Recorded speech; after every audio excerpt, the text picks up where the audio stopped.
അപ്പോൾ ഇന്നലെ നമ്മളെ ഫൈറ്ററിനെ ബ്രീഡ് ചെയ്തിട്ടുണ്ടായിരുന്നു.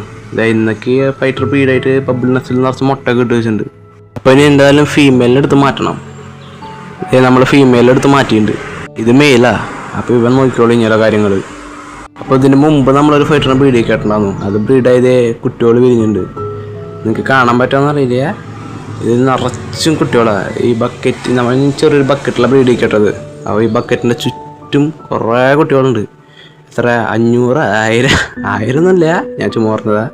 ഒരു 200+ കുട്ടികൾ എന്തായാലും ഉണ്ടാവും. ഇത് മൊത്തം നമുക്ക് എന്തായാലും രക്ഷിക്കാൻ പറ്റില്ല. ഇതിൽ ആക്റ്റീവായിട്ടുള്ളവരെ മാത്രമേ നമുക്ക് രക്ഷിക്കാൻ പറ്റുള്ളൂ. ഇപ്പോൾ ഇവരുടെ പാരൻസിനെ കാണണ്ടേ? ആ കാണുന്ന ചെറിയൊരു ചുവന്ന മീൻ കണ്ടേ, ചുവപ്പ് പാലായിട്ട്, അതാണ് ഫീമെയിൽ. ഇതാണ് മെയില്. മെയിലാണ് കുറച്ച് ലുക്കുണ്ടല്ലേ. ഇനി ഈ മീൻ നമ്മുടെ ഒരു വൈറ്റ് ഫൈറ്റർ ഉണ്ടാകുന്നു, അതുണ്ടായതാണ്. ഇതിന് വേറൊരു വെറൈറ്റി ലുക്ക്, അതുകൊണ്ട് കാണിച്ചെന്താ. അപ്പോൾ ഇവർക്ക് രണ്ടുപേർക്കൊരു പ്രത്യേകതയുണ്ട്. ഇവർ ബ്രീഡായ സമയത്ത് എനിക്ക് കറക്റ്റ് ചിക്കൻ ബോക്സ് വന്നു. അപ്പോൾ എനിക്ക് ഇവരൊന്നും നോക്കാൻ പറ്റിയില്ല. അപ്പോൾ ചിക്കൻ ബോക്സ് ഒക്കെ കഴിഞ്ഞ് വന്ന് നോക്കുമ്പോൾ അതിൽ ആകെ 2 കുട്ടികളുണ്ടാകുന്നുള്ളൂ. അത് ഇവർ 2 പേരാണ്. കാണിച്ചു തരാൻ വേണ്ടി ഒന്ന് നമ്മൾ കുറച്ച് നേരം ഇതിൻ്റെ കൂടെ ഇട്ടതാ. അതിൻ്റെ പാലൊക്കെ കടിച്ച് കുറച്ചൊരു പരിവാക്കിയിട്ടുണ്ട്, നിങ്ങൾക്ക് കാണാൻ പറ്റും. അപ്പോൾ ഇനി ഇവരെന്തായാലും സെപ്പറേറ്റ് ആക്കണം, അല്ലെങ്കിൽ ഒരു പരിവാകും.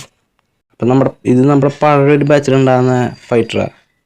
അതാണ് ഏറ്റവും ഓൾഡായിട്ടുള്ള ഫൈറ്റർ നമ്മുടെ ഉള്ളത്. അപ്പോൾ ഇപ്പോൾ ഫൈറ്ററിൻ്റെ കുട്ടികളുണ്ടാകുമ്പോൾ നമ്മൾ എന്തായാലും വീഡിയോ അപ്ലോഡ് ചെയ്യും. അപ്പോൾ ചാനൽ സബ്സ്ക്രൈബ്